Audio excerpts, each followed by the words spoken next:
Hello everyone, welcome back in Agarwal classes. Thank you for this support. आपने बहुत support कर रहे हो आप लोग, बट और सपोर्ट करिए। आप अपने रिलेटिव्स और अपने फ्रेंड्स और अपने स्टूडेंट्स के साथ में ज़्यादा से ज़्यादा शेयर करिए ये चैनल मेरा, ताकि मैं ज़्यादा से ज़्यादा कहते वीडियो अपलोड कर सकूं। तो इसको लाइक, शेयर, सब्सक्राइब जितना हो सकता है आप लोग करिए। अब ये सॉलिड स्टेट के 7 लेक्चर्स हो चुके हैं, ये लास्ट लेक्चर है इसका। हमने बहुत लंबा खींच दिया चैप्टर को, मुझे ऐसा लग रहा है। तो ये 8 लेक्चर है, ठीक है। तो अब मैंने हर एक टॉपिक को एक वीडियो में सेपरेट अपलोड किया है, ताकि बच्चे को कोई भी दिक्कत नहीं हो। जैसे कि जो 7th वीडियो है हमारी इम्परफेक्शन इन सॉलिड्स, डिफेक्ट्स के ऊपर, मैंने अगर आप उस वीडियो को देख लेते हैं तो आपको कोई भी, चाहे वो नीट हो, आपका जेईई मेंस हो, सीबीएसई हो, कोई भी स्टेट बोर्ड हो, कोई सा भी बोर्ड हो, और बाकी किसी भी मतलब मटेरियल की आपको रिक्वायरमेंट नहीं होगी। मैंने सब कुछ उस मटेरियल में बता दिया आपको। तो this is our last video of solid state, जिसमें 2 प्रॉपर्टीज़ पढ़नी है आपकी सॉलिड स्टेट की। एक इलेक्ट्रिकल प्रॉपर्टी है और एक मैग्नेटिक प्रॉपर्टी है। तो सबसे पहले मैं इलेक्ट्रिकल प्रॉपर्टी बताऊंगा। इलेक्ट्रिकल प्रॉपर्टीज़ जैसे आपको पता ही है कि कोई भी कंडक्टर होता है, उसमें इंसुलेटर्स होते हैं, सेमीकंडक्टर्स होते हैं, हर एक की अलग अलग प्रॉपर्टीज़ होती है। तो सबसे पहले हम बात करेंगे कि कंडक्टर्स क्या होते हैं। कंडक्टर्स आपको पता है कि जिसमें से करंट क्या कहते हैं ईजिली फ्लो हो जाए, यानी कि जो गुड कंडक्टर है आपके कब कहलाएंगे, जब उसमें से करंट बहुत ईजिली फ्लो हो जाता है। तो कंडक्टिविटी जितनी ज़्यादा अच्छी रहेगी उसकी, उतनी ही ज़्यादा क्या रहेगा आपके वो गुड कंडक्टर ऑफ इलेक्ट्रिसिटी कहलाएगा। तो कंडक्टिविटी की एक रेंज होती है। तो अगर 10⁴ से 10⁷ पर ओम पर मीटर है तो वो आपके कंडक्टर्स कहलाते हैं। और इंसुलेटर्स क्या कहलाते हैं, जिसमें से करंट अच्छे से पास नहीं हो पाता, यानी which do not allow to pass the current is known as insulators. तो इंसुलेटर्स की कंडक्टिविटी रेंज जो होती है वो बहुत लो होती है। इसकी कंडक्टिविटी आपकी क्या होती है, लो कंडक्टिविटी होती है। तो इसको हम क्या बोलते हैं, इसकी इंसुलेटर्स, इसकी रेंज होती है 10⁻20 से 10⁻10 पर ओम पर मीटर। और सेमीकंडक्टर्स की जो रेंज होती है वो, यानी कि आपके इंसुलेटर, आपको पता है कि सेमीकंडक्टर्स जो है इनकी कंडक्टिविटी दोनों के बीच में लाई करवाती है, यानी कि इनकी जो कंडक्टिविटी होती है वो इंटरमीडिएट होती है। इंटरमीडिएट रेंज होती है इनकी, वो कितनी होती है 10⁻7 से 10⁴ ओम्स पर मीटर कहते हैं। तो ये आपके सेमीकंडक्टर्स होते हैं। सेमीकंडक्टर्स के अंदर क्या होती है, डोपिंग होती है। डोपिंग, इसमें बेसिकली आपका टॉपिक यहाँ पर है डोपिंग। और यहाँ पर आपके अलग अलग तरीके के सेमीकंडक्टर्स में हम 2 तरीके से करते हैं। सेमीकंडक्टर आपका सिलेबस में है, तो डोपिंग के भी यहाँ पर पढ़ोगे आप इसमें। तो डोपिंग एक वर्ड इसके अंदर बहुत इंपॉर्टेंट है, एग्ज़ाम में इससे क्वेश्चन आता ही आता है। तो डोपिंग का मतलब क्या है कि किसी भी इम्प्योरिटी का ऐड होना उसके क्रिस्टल के अंदर। तो क्रिस्टल के अंदर अगर इम्प्योरिटी ऐड होती है तो उसको क्या बोलते हैं हम लोग, डोपिंग कहते हैं। अब डोपिंग इसके अंदर फिर आप पढ़ोगे कि 2 टाइप की इम्प्योरिटीज़ होती हैं, एक आपका इलेक्ट्रॉन रिच होता है और एक इलेक्ट्रॉन डेफिशिएंट होता है। तो हम इसके अंदर पी टाइप बोल सकते हैं उसको, पी टाइप सेमीकंडक्टर, और आपका एन टाइप सेमीकंडक्टर। ये बेसिकली आप लोग 12th क्लास में फिजिक्स के अंदर सेमीकंडक्टर चैप्टर है, उसमें और ज़्यादा सेमीकंडक्टर्स के बारे में डिटेल में पढ़ोगे। बट यहाँ पर मैं ज़्यादा डिटेल नहीं बताऊंगा क्योंकि वो हमारा टॉपिक नहीं है। केमिस्ट्री के अंदर जो है जितना हमारा टॉपिक है बस उतना ही मैं इसके अंदर कवर अप करूँगा।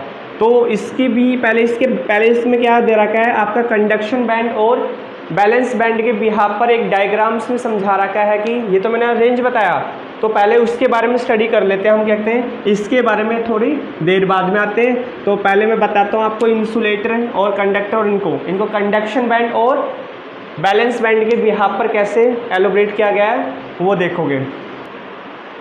ओके, तो अब 3 प्रॉपर्टीज़ जो है हमें, एम्प्टी बैंड बोलो चाहे इसको फील्ड बैंड बोलो, 2 तरीके के हैं, लेकिन आपको यहाँ पर मैं बोल रहा हूँ कंडक्शन बैंड और बैलेंस बैंड कहते हैं। यानी कि 2 बैलेंस बैंड, यानी कि अगर मैं पहले बात करूं, जैसे कि ये सपोज डेट आपका ये बैलेंस बैंड है और ये कंडक्शन बैंड है, इनके ये पार्शली फील्ड है।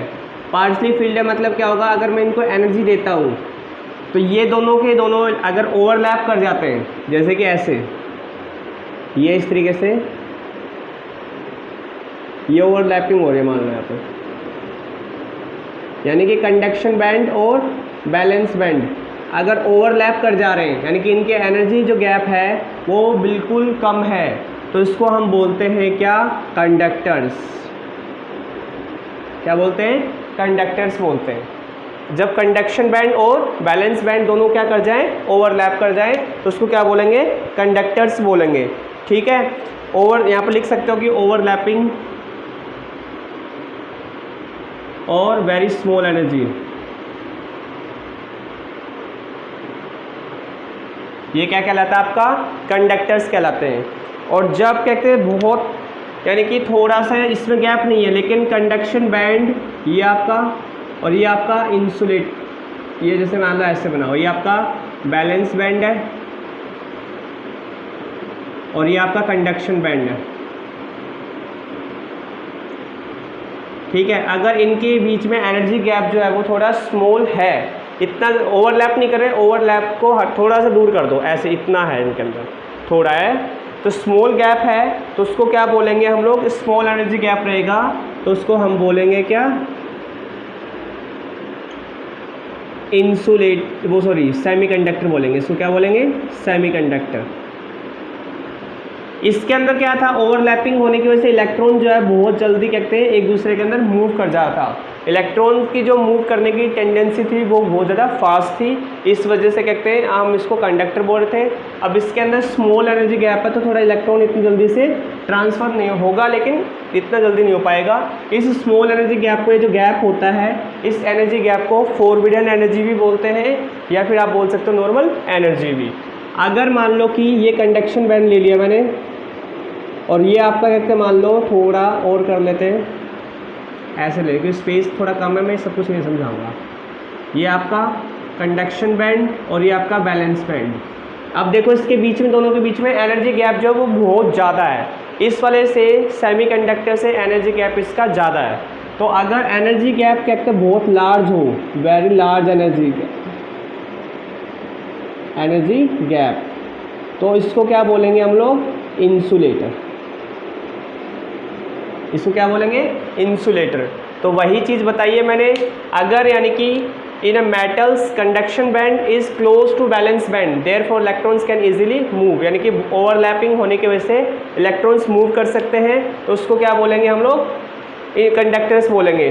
ठीक है, और उसके बाद में अगर मान लो सपोज करो मैंने क्या बोला, एनर्जी गैप स्मॉल हो, तो if a gap between balance band and conduction band is very large and electrons can not jump, तो ये तो लार्ज वाला तो कौन सा पार्ट आ गया, इंसुलेटर वाला थर्ड पार्ट बताया मैंने, इसके बारे में लिखा है मैंने, यानी कि बहुत ज़्यादा रहेगा, तो अब इलेक्ट्रॉन्स यहाँ से यहाँ जंप करने में बहुत टाइम लगेगा, तो जंप नहीं कर सकते, तो इसको हम बोलेंगे इंसुलेटर्स। और अगर स्मॉल गैप है between balance band and conduction band, there some electrons can jump, यानी कि आप थोड़ा स्मॉल गैप है, तो इलेक्ट्रॉन्स यहाँ से ट्राई कर सकते हैं, ये इस वाले में बैंड करते ट्रांसफ़र हो सकते हैं। तो जैसे ही आप इलेक्ट्रॉन्स को जंप करवाओगे इसके अंदर स्मॉल एनर्जी गैप की वजह से, तो ये क्या कहलाएगा आपका, सेमीकंडक्टर। उसके बाद में अगर आप बैलेंस बैंड से, इस बैलेंस बैंड से अगर आप इलेक्ट्रॉन्स को हीट करते हैं, तो इस टाइप के जो सेमीकंडक्टर्स होते हैं वो क्या कहलाते हैं आपके, इंट्रांसिक सेमीकंडक्टर कहलाते हैं। यानी कि इंट्रांसिक मतलब कि प्योर सेमीकंडक्टर, इंट्रांसिक मतलब आप बोल सकते हो क्या, प्योर सेमीकंडक्टर।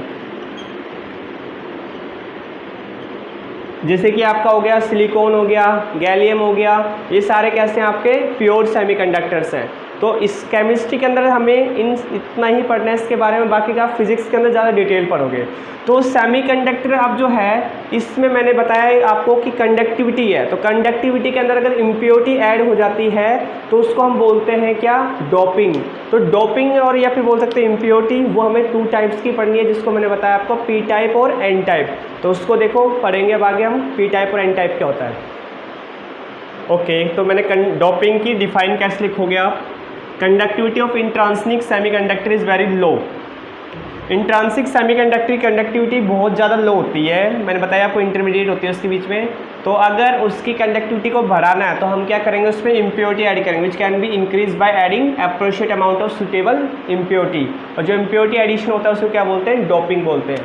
अब ये जो डोपिंग है इसका मतलब ये क्या है कि सिलिकॉन और जर्मीनियम, यही बेसिकली प्योर सेमीकंडक्टर्स हैं, यही प्योर इम्प्योरिटी, इसको बोल सकते हैं कि प्योर सेमीकंडक्टर्स हैं आपके इंट्रांसिक सेमीकंडक्टर्स, है ना। इसी के अंदर अगर हम लोग कोई इम्प्योरिटी ऐड करते हैं तो उससे क्या होगा कि वो सेमीकंडक्टर कन्वर्ट हो जाएगा। ठीक है, तो यानी कि डोपिंग जो है आपकी दो तरीके की होती है। Doping may be two types. First होता है आपका इलेक्ट्रॉन रिच इम्प्योरिटी,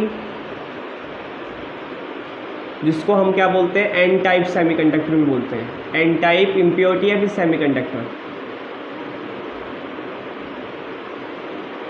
सेकंड आपके क्या होता है, इलेक्ट्रॉन डेफिशिएंट।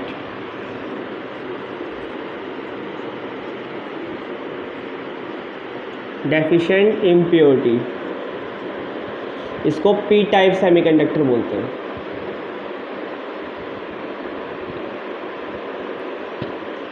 तो बेसिकली पहले बात करते हैं कि आपका एन टाइप सेमीकंडक्टर क्या होता है। देखो इसके अंदर जो डोपिंग होएगी वो आपको 3 ग्रुप याद रखने हैं। एक आपको 14, एक 15, एक 13। ये 3 ग्रुप्स का इसके अंदर डिसीजन होएगा। ये कहते हैं कि कौन सा डिसीजन करने के बाद में ये 14 ग्रुप जो है वो डिसीजन करता है कि अगर मैं 13 के साथ डोप होऊंगा तो क्या कहलाऊंगा, अगर मैं 15 के साथ डोप होऊंगा तो क्या कहलाऊंगा। ठीक है, तो सबसे पहले अगर 14 जो है इसके साथ में अगर डोपिंग होती है इसकी, यानी कि इसकी सेमीकंडक्टर जो है 14 वाला, अगर 14 आपका इस इम्प्योरिटी के साथ में मिक्स होता है, इसकी इम्प्योरिटीज़ 14 के साथ में मिक्स होती हैं, जब ये क्या कहलाता है आपका एन टाइप सेमीकंडक्टर। ये तो शॉर्ट में बता ही रहा हूँ मैं। और अगर 14 डोप्ड होता है 13 के साथ में तो इसको बोलते हैं हम लोग पी टाइप सेमीकंडक्टर। अब लेकिन बात करें कि 14 ग्रुप में कौन कौन सा आता है। 14 ग्रुप में आपको पता है कि कार्बन, सिलिकॉन आता है, जर्मेनियम आता है और एसएन टिन आता है और आपका लेड आता है। ये 14 ग्रुप आता है। 15 ग्रुप में कौन आता है, तो आपका नई पड़ोसन आई सबको भाई। ये आपका याद करने का तरीका है, नई पड़ोसन यानी कि नाइट्रोजन, फॉस्फोरस, आर्सेनिक, AS हो गया आपका, जिसका आर्सेनिक एटॉमिक नंबर 33 होता है, और एंटीमनी यानी कि SB हो गया आपका। ठीक है, उसके बाद में आपका बिस्मुथ हो गया। तो ये आपका 15 ग्रुप हो गया। ऐसे ही आपको इस तरफ आता है 13 ग्रुप। 13 ग्रुप में कौन आता है, इसका तो हो गया नई पड़ोसन आई सबको भाई। जब पी ब्लॉक पढ़ाया जाएगा आपको तो और सारी शॉर्टकट बताएगा। इसमें आपका 13 में क्या होगा, बैंगन, आलू, गोभी, इन, थैला। तो ये मतलब क्या नाम समझना कि बोरोन, एल्यूमिनियम, गैलियम और इंडियम और थैलियम, इसका नाम ये है। कहीं बैंगन, आलू, गोभी, इन, थैला लिखा हो तो इसमें क्या होता है कि अगर सपोज डेट कि मैं इसमें ये इसका इंडियम हो गया, इंडियम के मैं कहते हैं गैलियम के साथ मिक्स करवा रहा हूँ, तो मैंने क्या बोला, इसको पी टाइप बोला। तो सबसे पहले समझो कि इलेक्ट्रॉन रिच इम्प्योरिटी का मतलब क्या है कि जैसे मैंने सपोज डेट की सिलिकॉन ले लिया, ये सिलिकॉन ले लो चाहे जर्मेनियम ले लो, तुम्हारी मर्जी है। जर्मेनियम भी ले सकते हो, कोई दिक्कत नहीं है, जर्मेनियम ले लो। ये लो, इसका क्रिस्टल ले लिया मैंने।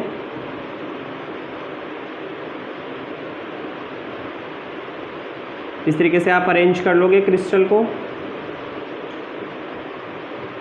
अब ये कैसा है, टेट्रावैलेंट है, इसलिए मैंने चारों तरफ दिखाया इसका। ये कैसा है, टेट्रावैलेंट है। तो टेट्रावैलेंट यानी कि जो 14 ग्रुप है उसके पास में 4 वैलेंस इलेक्ट्रॉन है, 4 वैलेंस इलेक्ट्रॉन है ये। और जो 15 ग्रुप है, 15 ग्रुप के पास कितने हैं, 5 वैलेंस इलेक्ट्रॉन है। यानी कि अगर मैं बात करता हूँ आर्सेनिक, आर्सेनिक क्या कहते हैं, इसकी आर्सेनिक इम्प्योरिटी ऐड करता हूँ तो आर्सेनिक के पास कितने हो गए, 5 वैलेंस इलेक्ट्रॉन हो गए। यानी कि 1 2 3 4 और एक ये 5 यहाँ पर वाला। ठीक है, तो अगर 4 तो चलो इसने जर्मेनियम के साथ में मिक्स हो गए, लेकिन एक जो इलेक्ट्रॉन है ये एक्स्ट्रा बचा। तो ये इलेक्ट्रॉन यानी कि अगर मैं यहाँ पर आर्सेनिक को रखता हूँ इसके अंदर, यहाँ मैं आर्सेनिक को मिक्स कर देता हूँ इसके साथ में, तो एक इलेक्ट्रॉन तो एक्स्ट्रा बचा। ये वाला जो इलेक्ट्रॉन है, ये इलेक्ट्रॉन क्या हो जाएगा, डीलोकलाइज्ड हो जाएगा। यानी कि डीलोकलाइजेशन कहेंगे इसको।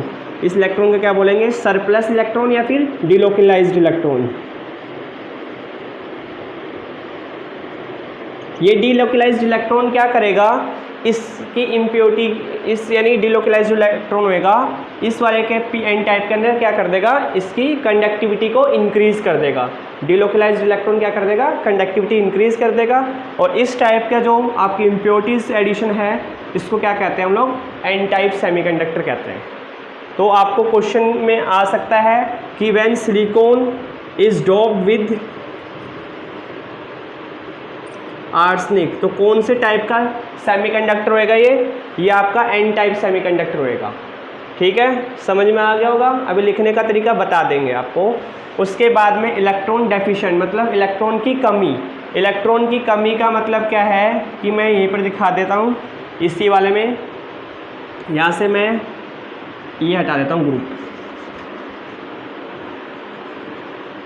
इसके अंदर में मान लो कि सिलिकॉन ले लो, चाहे जर्मेनियम ले लो, कोई भी ले लो आप, एक कोई भी क्रिस्टल ले सकते हो।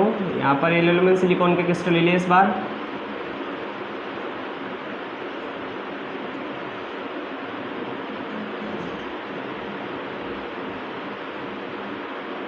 ये भी टेट्रावैलेंट होता है आपका, ये लो मैंने इस तरीके से टेट्रावैलेंट बना दिया। अब इसके अंदर यानी कि मैंने बोला था 13 के साथ होगा, डेफिशिएंट मतलब 13 के पास कितने होते हैं, 3 वैलेंस इलेक्ट्रॉन होते हैं। और सिलिकॉन के पास कितने होते हैं, 4 होते हैं। तो अगर सिंपल सी बात है, सिलिकॉन ये ऐसे और यहाँ पर इसके 3 इलेक्ट्रॉन, तो इसने सपोज मैंने इंडियम को ले लिया, इंडियम को प्लेस करवा रहा हूँ, तो इंडियम के साथ इसने 3 वैलेंस इलेक्ट्रॉन्स तो इसने कवर अप कर लिए, कोवैलेंट बॉन्ड बना लिया। लेकिन एक इलेक्ट्रॉन सिलिकॉन का बच गया, ये वाला। अब ये सिलिकॉन का बच गया, यानी कि ये क्या कर देगा, यहाँ पर होल क्रिएट कर देगा। ये सिलिकॉन अगर मैं यहाँ पर इंडियम में डालता हूँ, जैसे यहाँ पर इंडियम में डालता हूँ, तो यहाँ पर क्या है, एक जो इलेक्ट्रॉन बच गया वो क्या कर देगा, आपका होल क्रिएट कर देगा। इसको बोल सकते हैं इलेक्ट्रॉन होल या फिर इलेक्ट्रॉन वैकेंसी, कुछ भी बोल दो। यहाँ पर एक होल क्रिएट हो जाता है। ठीक है, इसको हम क्या बोलते हैं, पी टाइप सेमीकंडक्टर बोलते हैं। और आपका डेफिशिएंट, इसको इलेक्ट्रॉन डेफिशिएंट इम्प्योरिटीज़ भी बोला जा सकता है। तो इसमें एग्जामिनर कैसे क्वेश्चन बोलेगा कि silicon is doped with indium, तो इंडियम के साथ में अगर हो रहा है तो इंडियम के साथ में मतलब इसको क्या बोलोगे, पी टाइप सेमीकंडक्टर। सिंपल से, ज़्यादा हमें डिटेल नहीं पढ़नी इसके अंदर, बस इतना ही हमें पढ़ना है और ये बहुत इंपॉर्टेंट है। तो अब इसको एक बार एग्जाम में कैसे लिख कर आओगे वो देख लो। ओके, तो आप इलेक्ट्रॉन रिच इम्प्योरिटीज़ या फिर बोले तो एन टाइप सेमीकंडक्टर, आप इसको एग्जाम में कैसे लिख कर आओगे। When an element of group 14 that means silicon or germanium have valence electron are mixed with some quantity of 15 element such as phosphorus, arsenic remains unbounded and delocalized। जैसे कि कल मैंने बताया था कि आपको 14 होता है इसके जर्मेनियम है, तो ये सिलिकॉन ले लो, इसके पास 4 वैलेंस इलेक्ट्रॉन होते हैं। बट ये 15 ग्रुप जो आर्सेनिक है इसके पास 5 वैलेंस इलेक्ट्रॉन होते हैं। एक इलेक्ट्रॉन एक्स्ट्रा बच जाता नहीं, ये वाला डिलोकलाइज्ड इलेक्ट्रॉन बोलते हैं इसको। तो इसको सरप्लस मोबाइल इलेक्ट्रॉन भी बोल सकते हैं या फिर डिलोकलाइज्ड इलेक्ट्रॉन भी बोल सकते हैं। ये क्या करता है, ये आपकी कंडक्टिविटी को इंक्रीज़ करने में हेल्प करता है। यानी कि जब आप सिलिकॉन या फिर जर्मेनियम डॉप्ड होता है ग्रुप 15 के साथ में, ठीक है, तो as increase in conductivity is due to only negative charged electrons, hence this type of semiconductor known as N type semiconductor. समझ में आ गया, इसको बोलते हैं हम लोग एन टाइप सेमीकंडक्टर या फिर इलेक्ट्रॉन रिच इम्प्योरिटीज़। तो इसको नोट डाउन कर दो एक बारी। ओके, सेकंड आपका पी टाइप सेमीकंडक्टर, जो मैंने बताया था आपको कि 4 वैलेंस इलेक्ट्रॉन तो आपके 14 में होते हैं और 3 वैलेंस इलेक्ट्रॉन जो होते हैं वो आपके किसके होते हैं, ग्रुप 13 यानी इंडियम हो गया। जैसे कि इंडियम को डॉप्ट करवा रहे हैं आप इसके साथ में, जर्मेनियम के साथ में, तो इसमें क्या होगा कि जो आपके 3 इलेक्ट्रॉन्स, जैसे कि जर्मेनियम मैंने बताया था कि इसके साथ में ये कवर अप कर लिया इसने, एक इलेक्ट्रॉन तो ले लिया कोवैलेंट में, बट जर्मेनियम के पास में एक इलेक्ट्रॉन एक्स्ट्रा बच गया, यानी कि इसने होल क्रिएट कर लेता। उसको क्या बोलते हैं हम लोग, पॉजिटिव होल, या फिर बोल सकते हो क्या, अब्सेंस ऑफ इलेक्ट्रॉन की वजह से वो होल क्रिएट हो जाता है। तो वही लिखा है मैंने इसके अंदर कि when the electrons of group 14 that means silicon और germanium having 4 valence electrons are doped with the elements of group 13 elements, यानी डॉप्ड होते हैं आपके 14 ग्रुप जो वो 13 के साथ में, बोरॉन फैमिली के साथ में, having 3 valence electron, 3 covalent bonds are form, 3 covalent bond formed हो गए आपके। The place where the 4th valence electron is missing, जहाँ पर 4th वैलेंस इलेक्ट्रॉन मिस होता है, मैंने कही आपको जर्मेनियम के पास में एक एक्स्ट्रा बच गया एक तरीके से, तो वो मिस होता है, उसको क्या बोलते हैं हम लोग, इलेक्ट्रॉन वैकेंसी या फिर electron hole. An electron from neighbouring atom can come and fill the electron hole but it leaves the hole its original position, अपनी ओरिजिनल पोजीशन पर होल क्रिएट छोड़ जाता है। तो in this way electron and hole seem to be moving in opposite direction, इसलिए वो किस नज़र में, वो अपोजिट डायरेक्शन में उसको मूव करता हुआ नजर आता है। और उससे क्या होते हैं आपकी कि कंडक्टिविटी पर फर्क पड़ता है और कंडक्टिविटी क्रिएट होती है वहाँ पर। And these are called P type semiconductor, इसको इलेक्ट्रॉन डेफिशिएंट इम्प्योरिटीज़ भी बोलते हैं। तो ये दो टाइप के सेमीकंडक्टर्स हैं, बहुत ज़्यादा इंपॉर्टेंट है। तो एग्जाम में पूछा जाए कि what are semiconductors and what are its main types of semiconductor, कौन कौन से हैं, तो आपके इन दोनों को एक्सप्लेन करोगे। और सेमीकंडक्टर में पहले बता चुका हूँ वो, तो ज़्यादा हमें इसमें फिजिक्स वाले टॉपिक कवर अप नहीं करना, सेमीकंडक्टर में हमें खाली केमिस्ट्री का कवर अप करना है। अब इसके बाद में करते हैं हम लोग magnetic properties. Okay, next topic है हमारा मैग्नेटिक प्रॉपर्टीज़। तो ये भी आपका एक तरीके से फिजिक्स का टॉपिक है, उसमें और आप अच्छे तरीके से पढ़ोगे फिजिक्स के अंदर। तो मैग्नेटिक प्रॉपर्टीज़ क्या है कि आपके दो तरीके से हो सकती है। एक तो आपका जब न्यूक्लियस के अराउंड में जब इलेक्ट्रॉन रिवॉल्व कर रहा है तो वहाँ पर आपका मैग्नेटिक मोमेंट क्रिएट हो सकता है। दूसरा मैग्नेटिक मोमेंट जो वो आपके स्पिनिंग इलेक्ट्रॉन की वजह से हो सकता है कि किस डायरेक्शन में क्लॉकवाइज हो रहा है, एंटी क्लॉकवाइज हो रहा है। तो ये दो आपके कॉजेज़ हैं जिनके कारण आपकी मैग्नेटिक मोमेंट होता है। तो मैग्नेटिक मोमेंट यानी कि आपके मैग्नेटिक प्रॉपर्टीज़ जो है वो किसकी, वो आपको मोमेंट एसोसिएट किसकी वजह से होता है, आपका इसके इलेक्ट्रॉन की वजह से कहते हैं। तो magnetic properties of materials are due to magnetic moments associated with individual electron. Electron कैसे न्यूक्लियस के सराउंडिंग मूव कर रहा है उसको हम मैग्नेटिक मोमेंट ऑर्बिटल इलेक्ट्रॉन भी बोलते हैं, ठीक है। उसके बाद में ओरिजिनेट कहाँ से हुआ है, टाइप्स ऑफ मोशन किस टाइप, तो दो टाइप के, एक है स्पिनिंग इलेक्ट्रॉन और एक आपका ऑर्बिटल इलेक्ट्रॉन। अब मैग्नेटिक प्रॉपर्टीज़ भी अलग अलग टाइप की होती हैं जो भी पढ़ेंगे हम इसके अंदर। मैग्नेटिक प्रॉपर्टीज़ जैसे कि अभी इसको रफ कर देता हूँ मैं, इसके अंदर अभी अलग अलग पढ़ेंगे, उनकी डेफिनेशन भी बताऊंगा सबकी। एक मिनट कहते हैं, इसको रफ कर देता हूँ मैं। तो सबसे पहले इसके अंदर पैरामैग्नेटिक सब्सटेंस के बारे में पढ़ेंगे हम, पैरामैग्नेटिक सब्सटेंस। फिर आपका डायमैग्नेटिक, फिर आपका फेरोमैग्नेटिक, फिर फेरीमैग्नेटिक, एंड उसके बाद में आपका last one is anti ferrimagnetic, anti ferromagnetic. इन सब्सटेंस के बारे में पढ़ना है जिसमें एग्जाम के अंदर ज़्यादा करके आपसे ये तीनों पूछ जाती है, ये मोस्ट इम्पॉर्टेंट है। डायरेक्ट क्या करेंगे, या तो आपसे इन तीनों की डेफिनेशन पूछ लेते हैं या फिर इनकी ओरिएंटेशन के बारे में पूछ लेते हैं आपसे कि कैसी होएगी। तो सबसे पहले बात करते हैं हम लोग पैरामैग्नेटिक मूवमेंट। तो पैरामैग्नेटिक मूवमेंट के बारे में सबसे पहले क्या आपका पैरामैग्नेटिक सब्सटेंस। तो पैरामैग्नेटिक सब्सटेंस क्या होता है कि जिसके अंदर क्या हो, इलेक्ट्रॉन्स आपके अनपेयर्ड हों, जिसमें इलेक्ट्रॉन्स क्या रहे आपके अनपेयर्ड। जैसे कि आपने इलेक्ट्रॉन्स के बारे में पढ़ा होगा, ये ऑर्बिटल है आपकी, इसमें अगर इलेक्ट्रॉन्स इससे पेयर्ड अप होते हैं और एक इलेक्ट्रॉन्स इसमें अनपेयर्ड है, जैसे कि सिंगल कर दिया मैंने तो ये आपका अनपेयर्ड है। जैसे कि एस ऑर्बिटल ले लेता हूँ मैं, ये सिंगल है आपका, तो इसके अंदर ये इलेक्ट्रॉन कैसा है, अनपेयर्ड है। और इसको अगर मैं ऐसे कर दूँ तो ये कैसे हो जाएगा, पेयर्ड अप हो जाएगा। तो अगर जिसमें इलेक्ट्रॉन्स क्या हो, आपके अनपेयर्ड इलेक्ट्रॉन्स प्रेजेंट हो, वो कैसे होते हैं आपके पैरामैग्नेटिक सब्सटेंस होते हैं या फिर पैरामैग्नेटिक मटेरियल्स होते हैं आपके, ठीक है। तो इसके अंदर आपको ये चीज़ ध्यान में रखनी है। आवाज़, तो इसमें क्या होता है कि जो पैरामैग्नेटिक है इसमें आपके रिपेल्ड होते हैं, यानी कि अगर कोई भी सब्सटेंस मैंने रखा मैग्नेटिक फील्ड के अंदर, ये जैसे मैग्नेटिक फील्ड पे रख दिया मैग्नेटाइजेशन, तो इससे यानी कि क्या करेगा, ये वीकली रिपेल्ड करेगा आपका, नहीं सॉरी अट्रैक्ट करता है पैरामैग्नेटिक, तो ये वीकली अट्रैक्ट करता है आपका, या फिर बोल सकते हो स्ट्रांगली अट्रैक्ट भी बोल सकते हो इसको, ये अट्रैक्ट करता है। ये कोई भी सब्सटेंस अगर आप मैग्नेटिक फील्ड पे रखते हो तो वो क्या करता है, अट्रैक्ट करता है। और डायमैग्नेटिक की अगर बात करें तो डायमैग्नेटिक सब्सटेंस में इलेक्ट्रॉन्स जो होते हैं वो आपके कैसे होते हैं, पेयर्ड होते हैं, यानी जिसके अंदर इलेक्ट्रॉन्स पेयर्ड हो, और वो आपके इसमें इलेक्ट्रॉन्स क्या करेगा, वो अगर मैग्नेटिक फील्ड पर रखा है तो ये क्या करते हैं, वीकली आपके रिपेल्ड करते हैं, ठीक है। इस टाइप के सब्सटेंस जिसमें वीकली रिपेल्शन हो उसको हम डायमैग्नेटिक बोलते हैं, या फिर इलेक्ट्रॉन्स का जिसमें पेयर अप हो उसको डायमैग्नेटिक बोलते हैं। फिर बात करते हैं फेरोमैग्नेटिक सब्सटेंस।